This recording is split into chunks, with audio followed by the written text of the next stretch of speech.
since November, with Griffin initially asking for more than 60,000 votes to be thrown out. That number has been substantially reduced over time, and recently the North Carolina Supreme Court gave those who cast those contested ballots 30 days to cure them by providing their IDs, or those ballots would be discarded. That ruling has since been stayed by the federal Fourth Circuit Court. It is a mess. Like so many other things in our politics today, it's also unprecedented. The process has revealed numerous vulnerabilities in our system and has implications for the integrity of this last election as well as future ones. So, this hour, we're going to comb through all of this as best we can and examine just what is at stake. We're joined by WFAE political reporter Steve Harrison. Sam Levine is with us. He's the voting rights reporter for The Guardian. And Bob Orr is a former justice for the North Carolina State Supreme Court. Good morning, everybody. Welcome to you all. Thanks for being here. So, Steve, I'm going to start with you. Judge Jefferson Griffin has been contesting the outcome of this race against Allison Riggs since the moment the vote count was released. It was a close vote count. He rightfully asked for recounts and got them, and each time Allison Riggs had 734 more votes than he did. Just as a matter of comparison, the current Chief Justice of the state Supreme Court won his race against Democrat Sherry Beasley several years ago by 401 votes out of 5.4 million cast. And of course, Sherry Beasley also asked for recounts, but eventually conceded. With Riggs' victory being larger than the Chief Justice's victory, why are we still going through this, Steve? Excuse me. I think there was a sense of surprise that in what was a very good year for Republicans in North Carolina in 2024, with Trump winning the state by over 3 percentage points, I think Jefferson Griffin was surprised that he lost. He was ahead by 10,000 on election night. The vote is not finished being counted. We still have to count provisional ballots and mail ballots, et cetera. And in the next 2 weeks, that 10,000 vote lead evaporated. And I think there was a sense, I think you can make a connection between what happened in North Carolina and going back to the 2020 presidential election, when the same thing we saw happened in places like Pennsylvania, where Donald Trump was ahead on election night, and then this, so-called red mirage, and then as all the votes are counted, the result changed. And I think probably on Griffin's view, there was a sense that, well, he won this race. I'm not saying that's correct at all, but I think that's probably where some of this comes from, that there's a sense that, Phil Berger, the Senate leader, had said at the end of last year that he was a little discouraged or disappointed by the idea that, quote, we keep counting votes until your side wins, meaning the Democrats. Now, there's no basis for that. But I think that at the heart of that, there's this sense on the GOP side that what happened wasn't fair, when in fact, there's really no evidence to suggest that there were any problems at all. Yeah, Sam, you but cover this all over the country. I'm sorry, Bob, but Sam, you cover this all over the country. And I'm curious where this is coming from, because very often in previous contests, down through the last 20, 30, 40 years, when television began to be the announcer of who wins elections, quite often we didn't have a winner by 10, 11, or even midnight, or even the next morning in some of these races. And quite often the front runner would lose gradually more votes to the person coming up from behind them, and ultimately that second person would win the race. And we took it for granted that that's what happened. Why are we suddenly contesting all of this? Why do we find this to be a surprise? well, I think there's no question that what we're seeing in North Carolina is something that we've seen across the country, and it's especially linked to the 2020 election, when there was a prolonged effort to litigate the election by the losing presidential candidate, Donald Trump, in that case, um, to try and litigate it after the fact with the aim of overturning the results.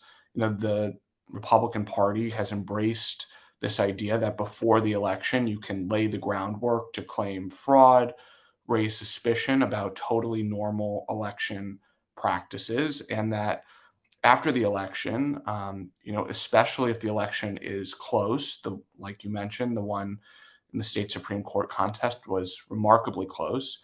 You can go to court and try and contest it to try and overturn the election. So there's no doubt that this idea that elections don't end on election day or when the state election board certifies is definitely something that we're seeing across the country.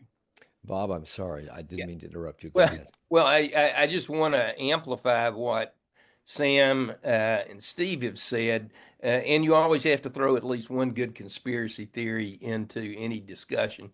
I think this was a national strategy in case Trump had lost North Carolina by a narrow margin. That the powers that be in the Republican Party and the Trump campaign had lined up the best litigators, a ton of money, and all sorts of theories so that if needed, say in North Carolina, they would go in and immediately start filing a lawsuit. Trump easily won North Carolina. The governor's race and the AG race weren't close. This is the only race that was there. And I think it was a decision made from Washington. Well, we're already having this teed up to go to court. Let's try it out. And they have been willing to put literally, I would say, millions of dollars in legal fees and time into one seat on the North Carolina Supreme Court, which in the greater scheme of things doesn't in any way shift the balance of the court. So I think this is really driven by a national strategy that Sam alluded to across the country to litigate close elections that are unfavorable to your side. So we've had changes in this election and machinations in this election since November, almost on a daily basis, sometimes several times a day. Initially, Judge Griffin requested that more than 60,000 votes be rejected, 62,027 to be exact. Steve, remind us of why. What problem did he have with those votes? So the 60,000 or 65,000 were in three buckets of votes. The biggest were this idea that there were roughly 60,000 voters statewide, excuse me, whose registrations were incomplete. And Griffin alleged that they were missing required information like a driver's license number or the last four digits of a social security number. That was the biggest bucket.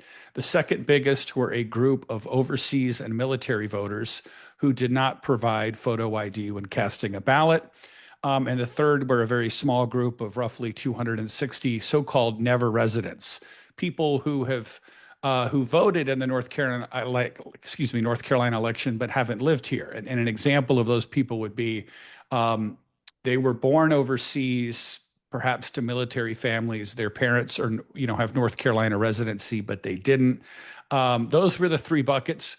The biggest group, the state Supreme Court, did say that the roughly 60,000 will count, but that still leaves up to 6,000-7,000 people whose votes could potentially be thrown out. And because most of those are from Democratic counties, there are enough votes in there to tip the election to Griffin.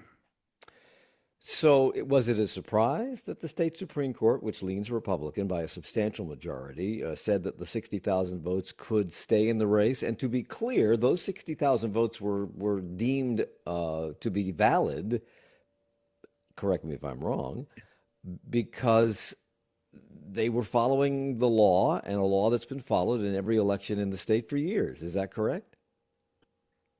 Was it a surprise? I think there is a sense, so that the Court of Appeals, the three-judge panel, had said that all 65,000 were potentially subject to being discarded. I think the state Supreme Court's decision was meant to reclaim a bit of legitimacy for them and saying, well, this is a, quote, mixed ruling. We're keeping most of the ballots. But the key point is, in their ruling, Griffin doesn't need all 60,000 to be thrown out. There are enough votes in the court's ruling for him to still win. So while I think it was a bid for the court, an effort for the court to regain some legitimacy while still keeping the door open for this challenge to win.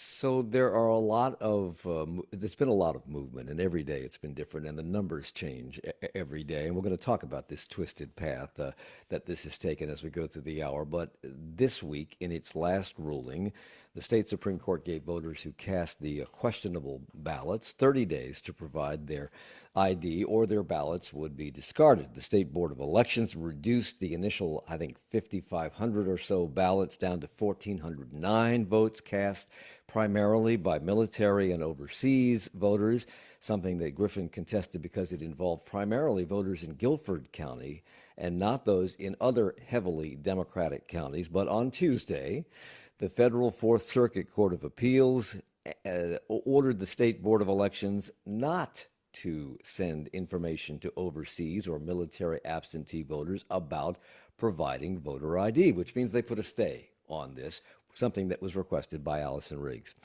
Where does that leave us?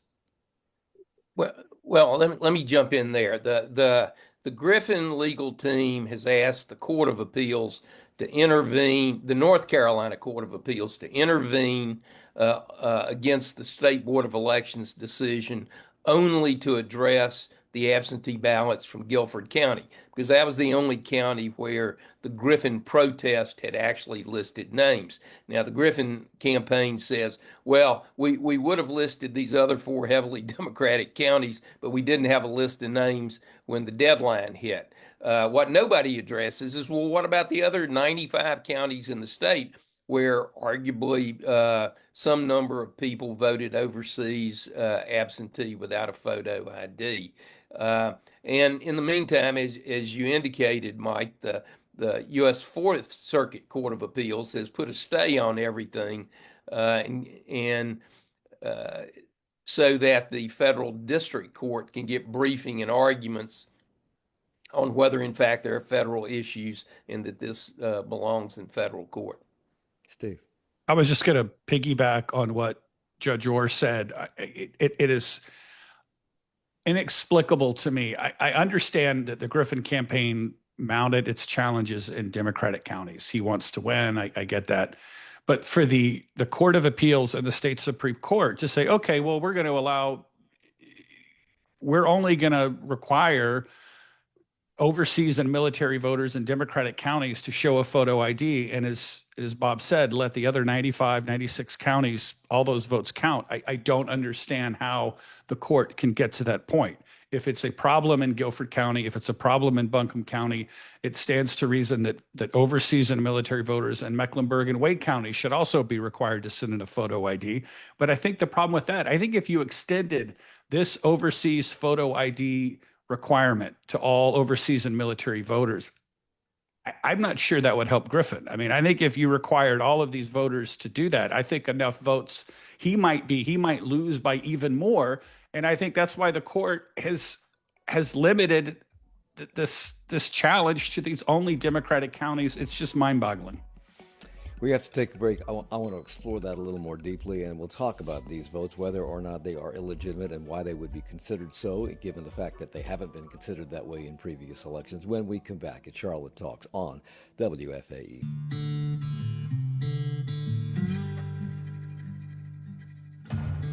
Coming up on the next Charlotte Talks Local News Roundup, the CMS Board of Education approves a $2.1 billion budget. Catholics across the region react to the death of Pope Francis, and Charlotte FC is red hot. They're on top of the Eastern Conference standings and haven't lost at home this season. We'll have those stories and more with our roundtable of reporters tomorrow morning at 9 on 90.7 WFAE. And if you ever miss us, you can always catch recent episodes on the Charlotte Talks podcast. It's available wherever you get your podcasts.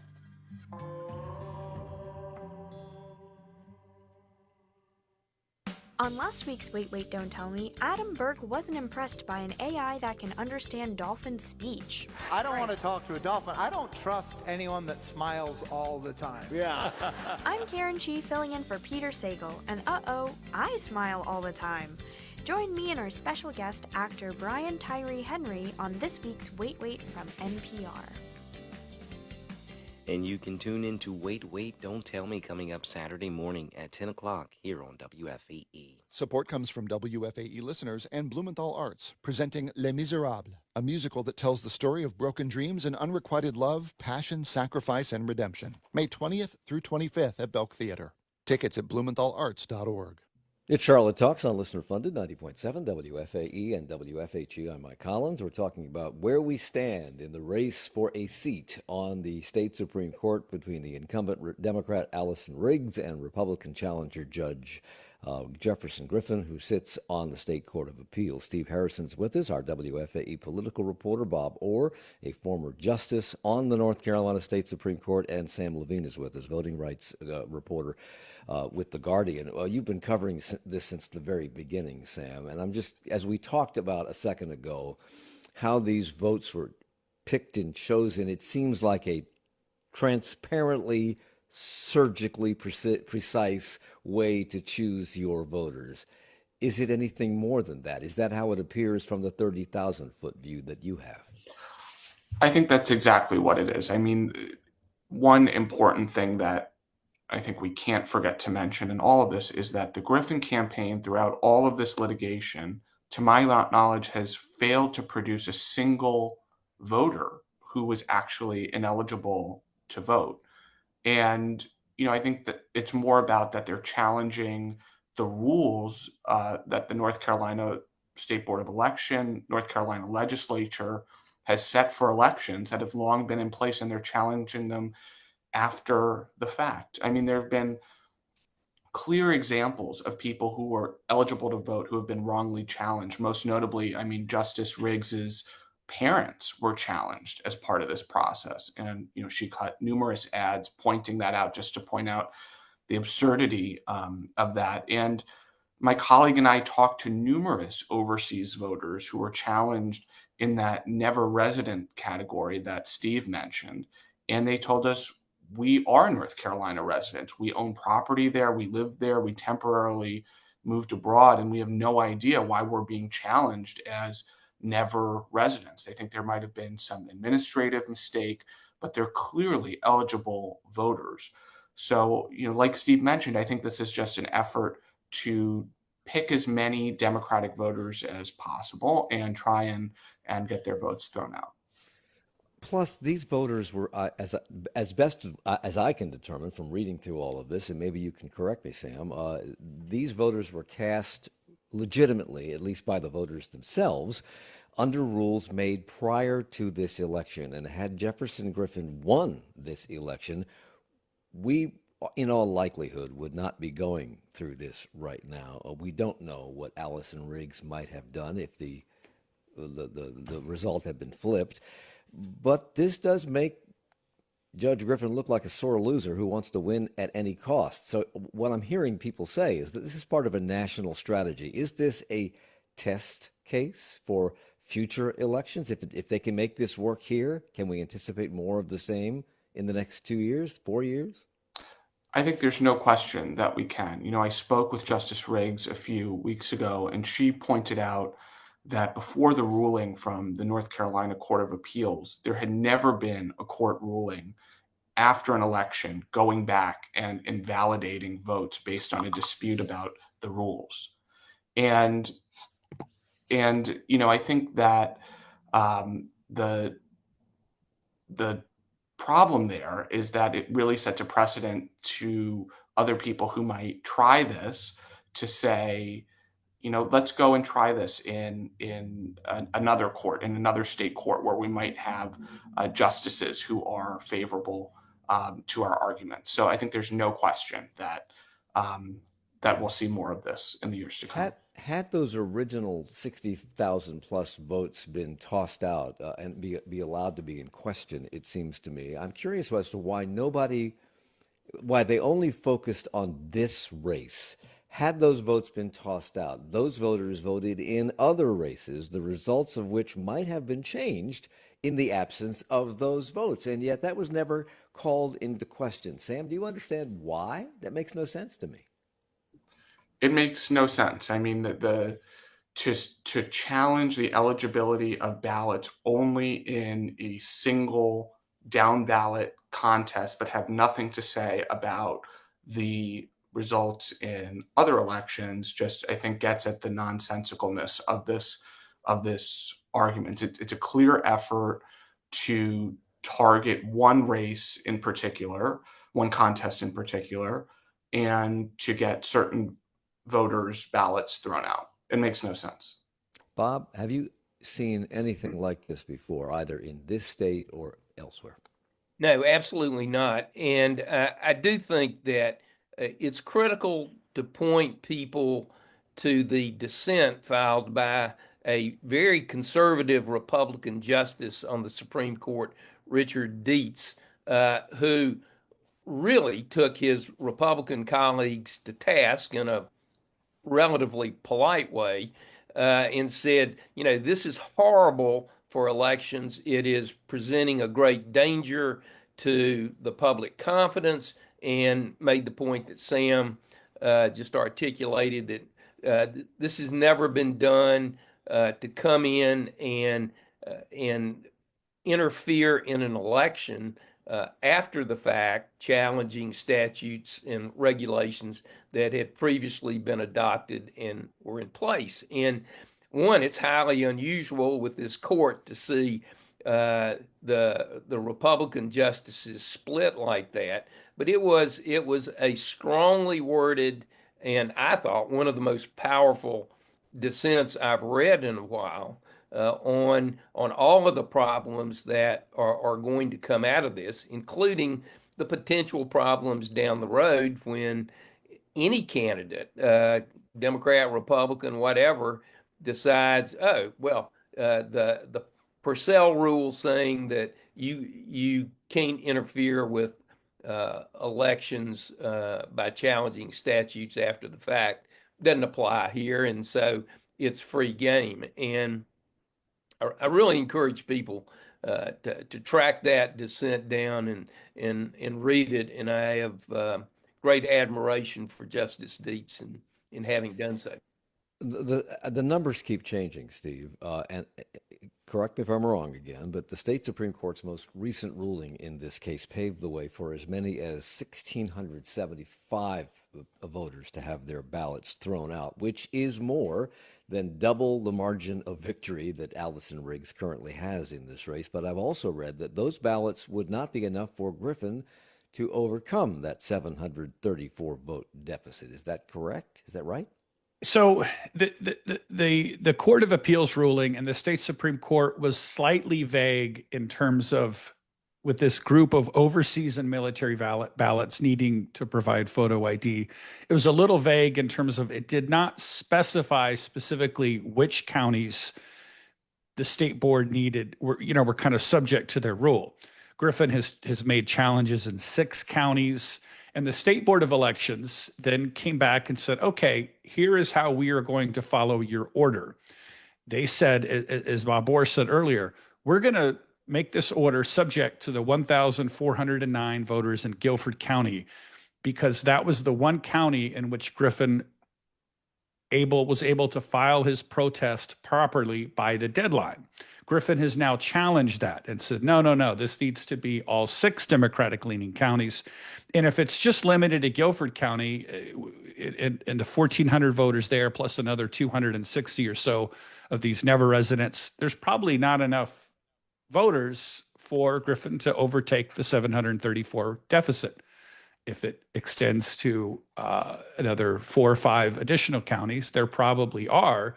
I would assume the state courts are going to side with Griffin. I mean, they have given him every opportunity so far to try and win the race. So that's kind of the next step at the state level is determining exactly how many counties are subject to this photo ID rule.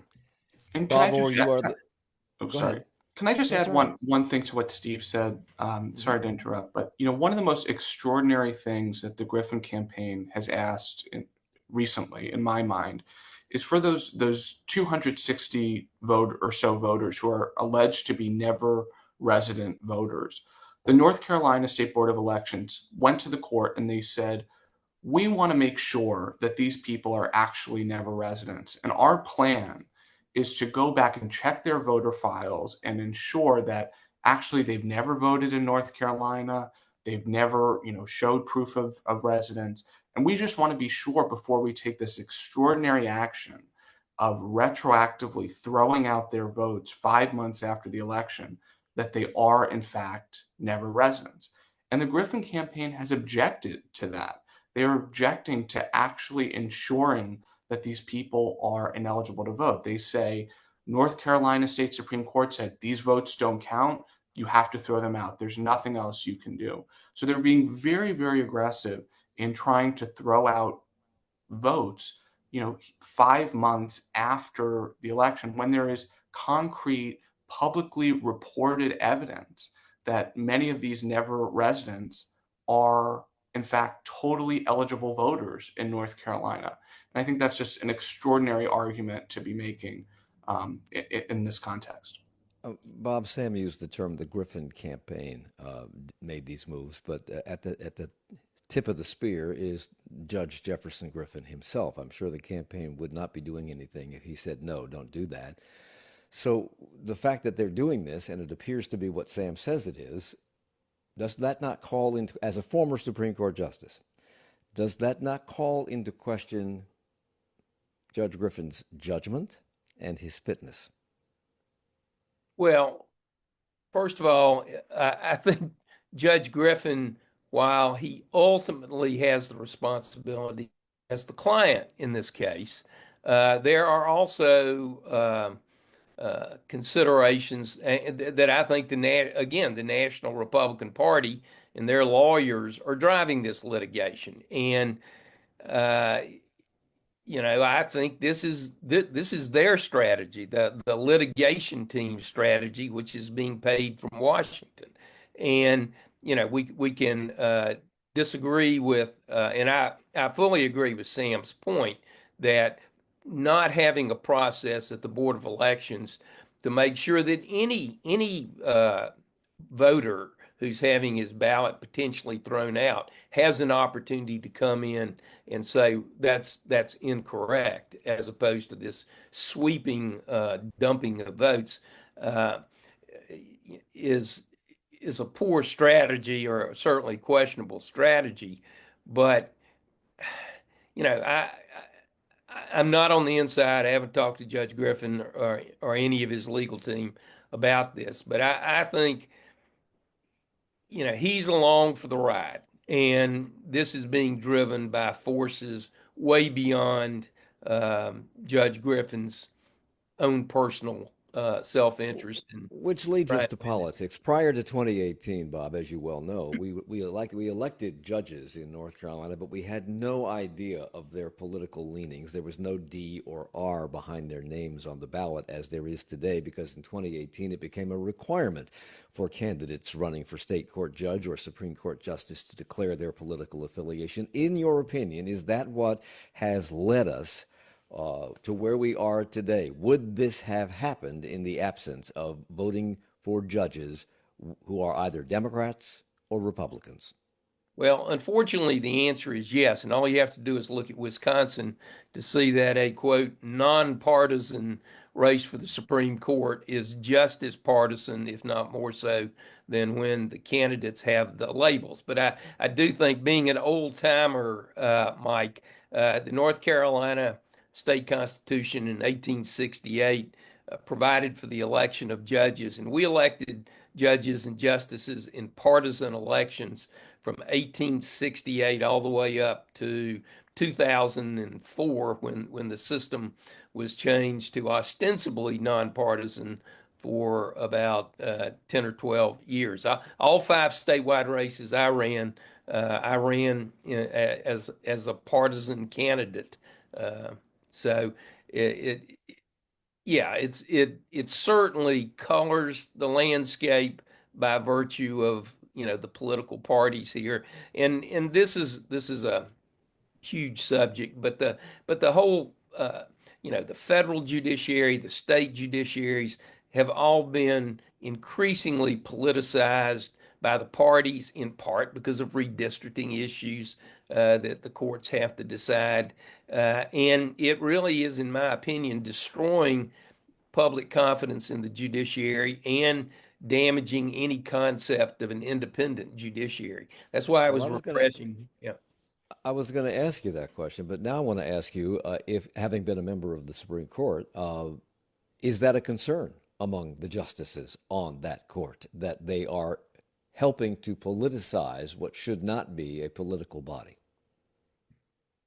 I'm sure there is some concern there, but it is a totally inconsistent system to ask an individual to run as a partisan candidate for an office, but once in office, completely disregard partisan affiliation and the people in the party that helped elect you. It is a truly uncomfortable and sometimes almost untenable position Well, we put these people in.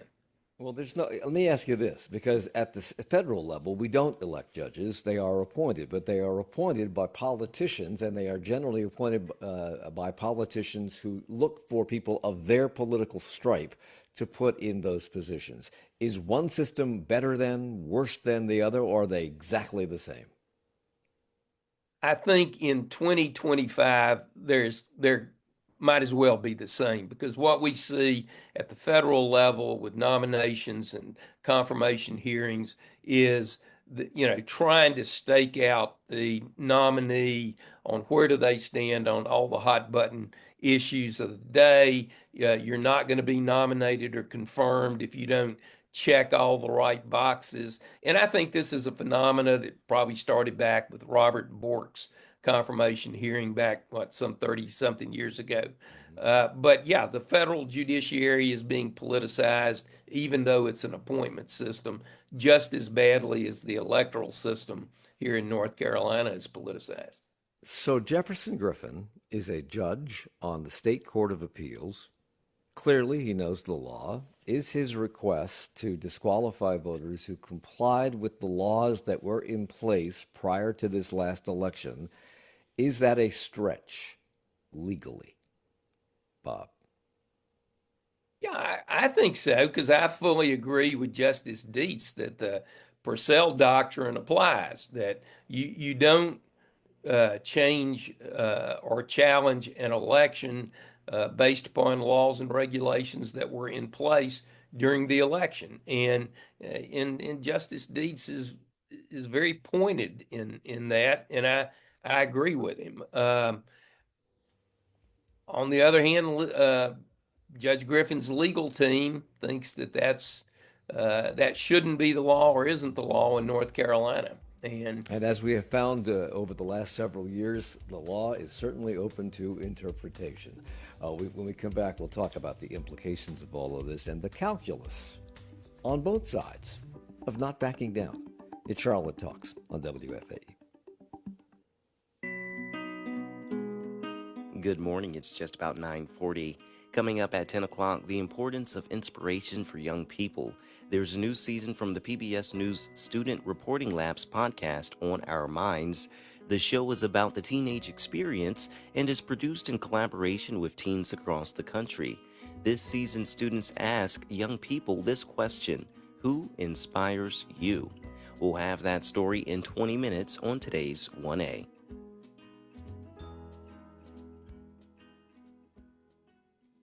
Have you listened to WFAE for a while?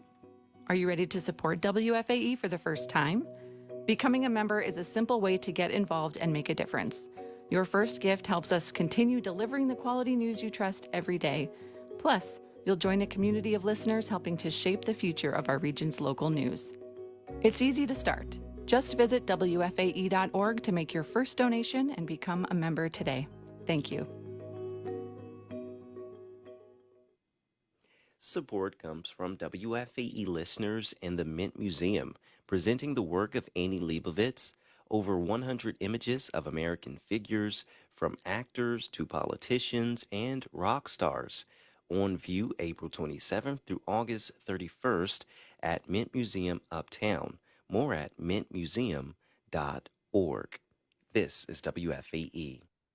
It's Charlotte Talks on listener funded 90.7 WFAE and WFAE.org. I'm Mike Collins. We're talking about the Allison Riggs Jefferson Griffin race for a seat on the state Supreme Court and where it stands today and the implications of all of the wrangling that we've been enduring since the November election. It remains the last undecided race in the country from that election. Steve Harrison is with us. He's WFAE's political reporter. Bob Orr is a former justice on the state Supreme Court. And Sam Levine is a voting rights reporter for The Guardian who has been covering this since the very beginning of it. And we've talked about how this is kind of there's a roadmap for what's going on right now that was probably concocted should Donald Trump have lost North Carolina. And they're using that map to try to see what they can do with the outcome of this race. You, Sam, spoke to Justice Allison Riggs about this, and she told you, quote, "This is not just a North Carolina problem.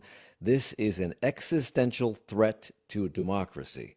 And she says that she worries, quote, "This is honing a playbook to be used in the future, that people in power hold on to power by selectively challenging election outcomes that they don't like. This could impact both Democrats and Republicans in future elections. The Democrats are fighting this tooth and nail. Have any Republicans expressed concerns about the precedent this could set?" Well, I think Judge Orr mentioned that Republican justice on the North Carolina Supreme Court, Justice Steets, wrote a very meaningful dissent, calling out his colleagues for what they were doing. I saw former Governor Pat McCrory has also spoken out, criticizing the Griffin effort. Basically, he said, "I wanted Jefferson Griffin to win. I wanted the Republican candidate to win, and he lost." And in a democracy, we have hard-fought elections, we have very close elections, but they end at some point, and you pack up and you start working on the next one, and maybe in 8 years you get another shot at that North Carolina Supreme Court seat, or whenever the next election is, and you try again. That's how things work in a democracy.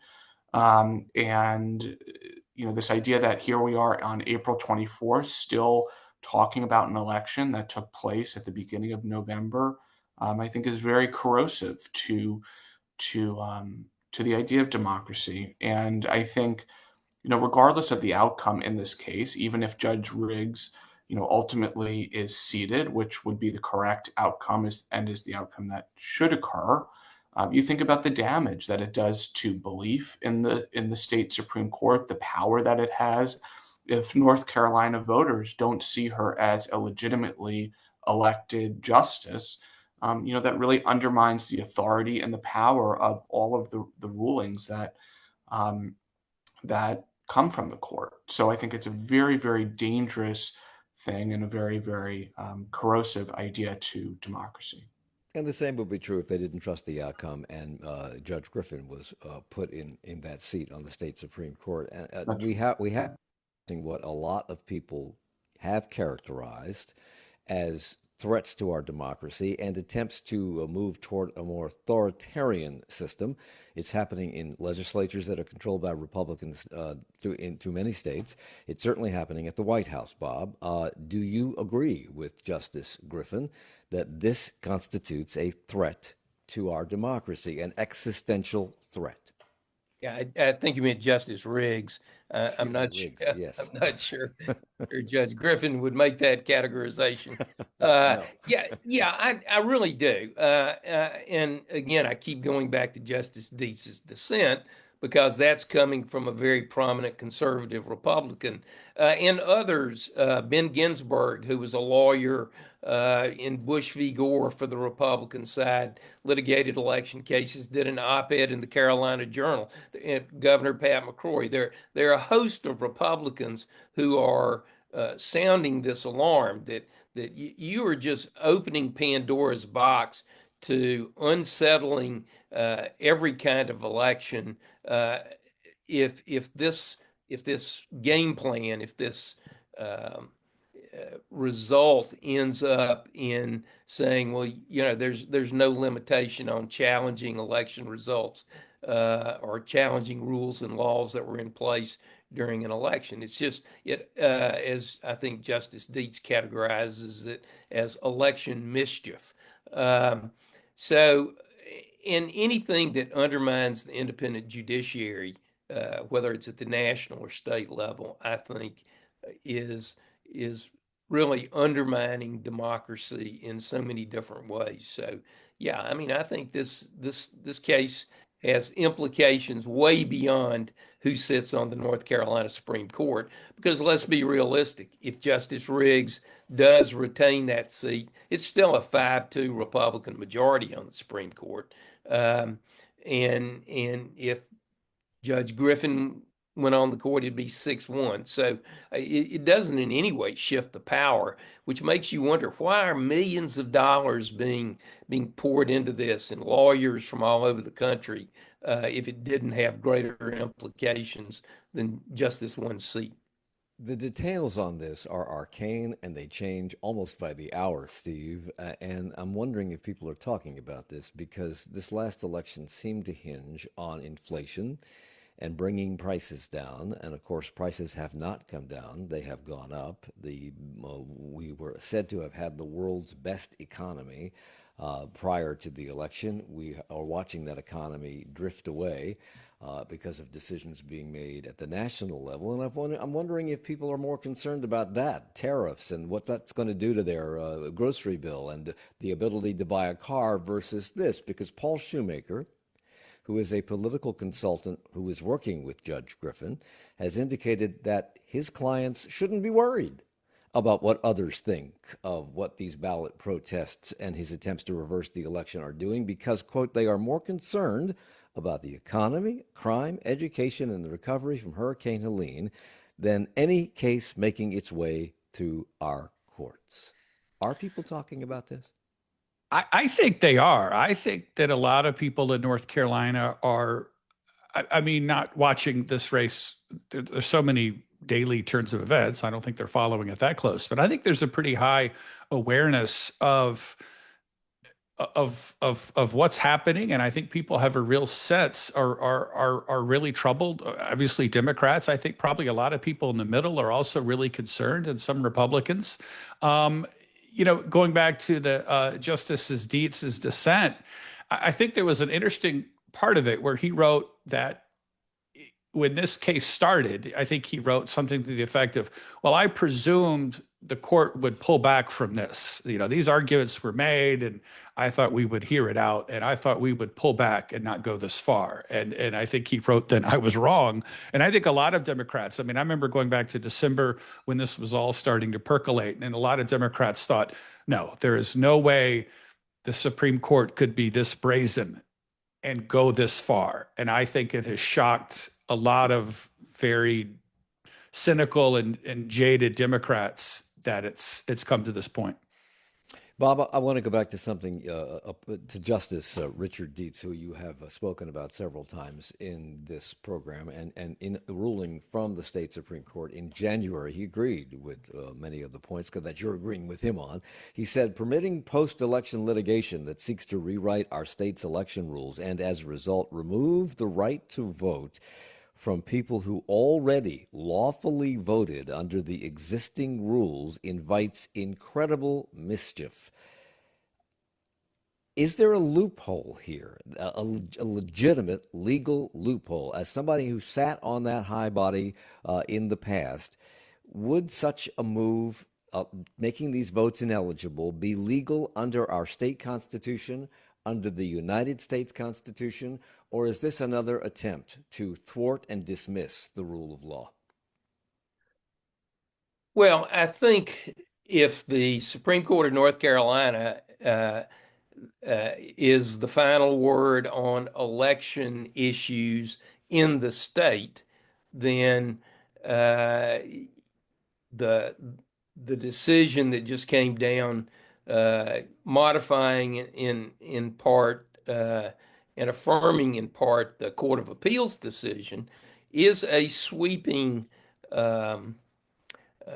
decision by the state Supreme Court that we'll have to live with in future elections. Now we're waiting to see whether the federal courts say, okay, there's some sort of federal issue here, and maybe the U.S. Fourth Circuit, potentially the U.S. Supreme Court could weigh in and make some modification. But I think as a practical matter right now, the decision of the North Carolina Supreme Court, and I have to say procedurally, it was as unusual a procedure as I've seen in 50 years of practicing law.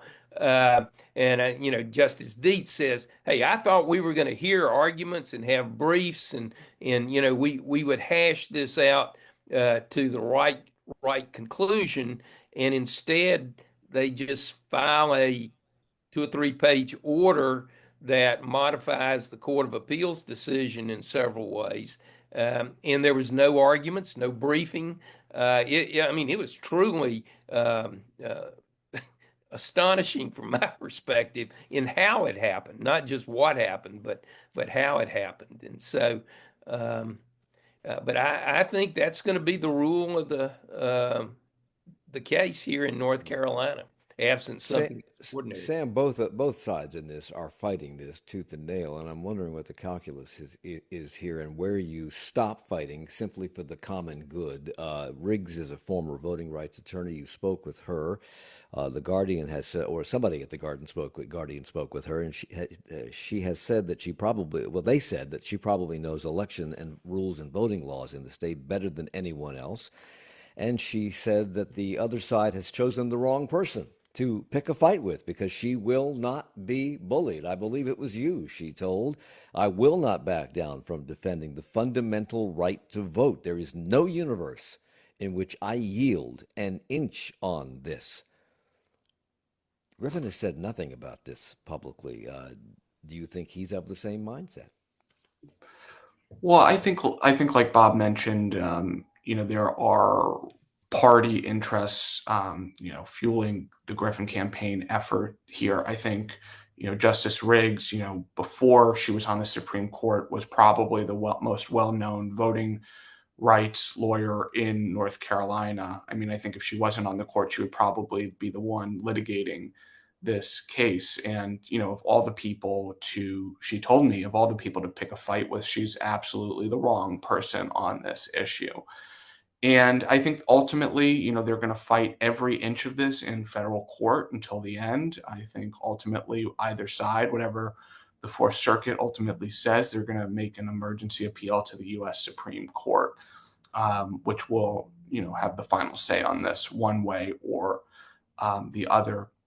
But, like we've talked about a little bit, there are significant federal constitutional issues at play here. A fundamental premise of our democracy is that every voter is treated equally.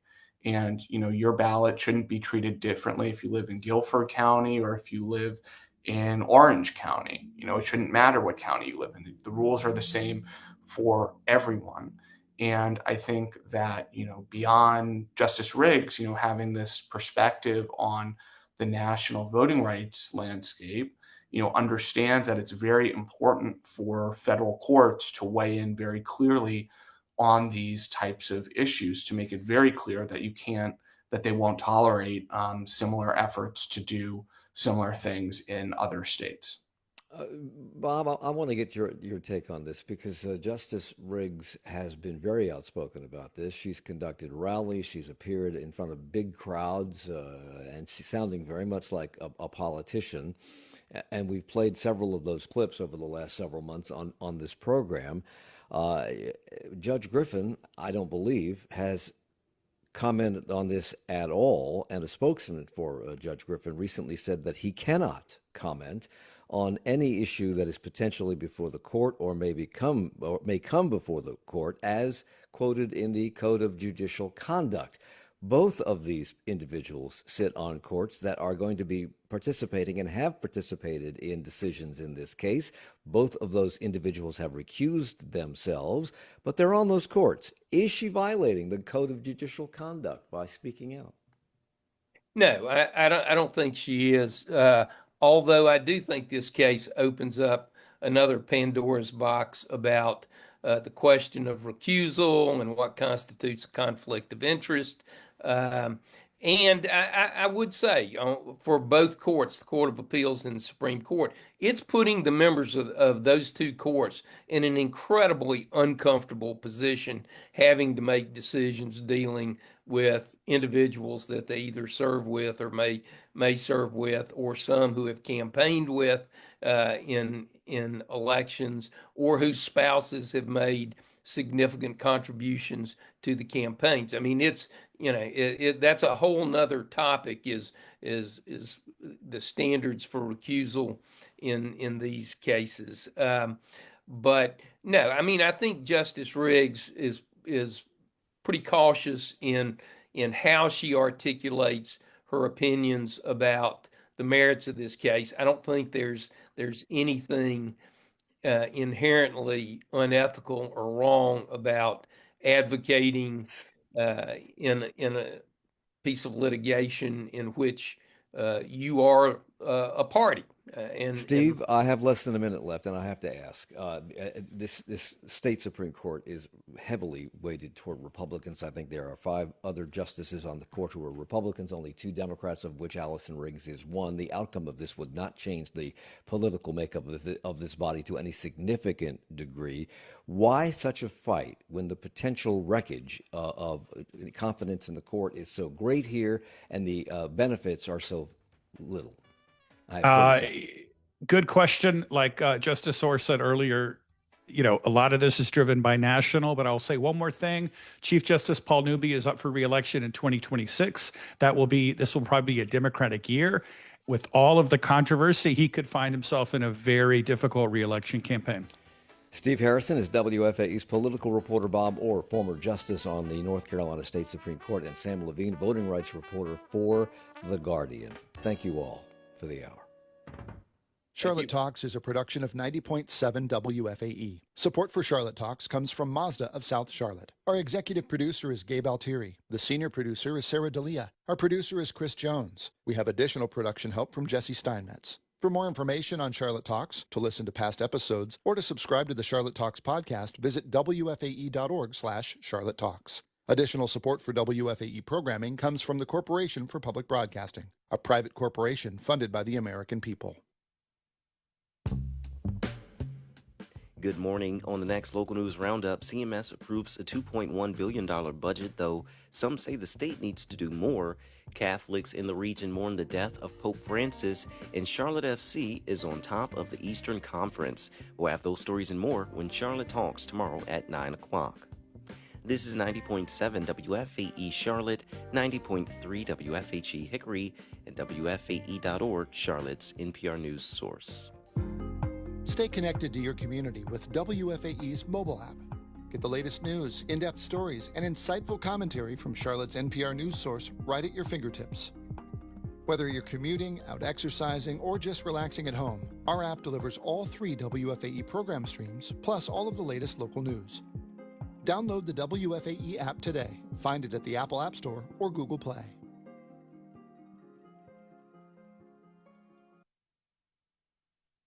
Who inspires you? Whether a family member, a friend, or maybe an author, these figures help shape who we are. From WAMU.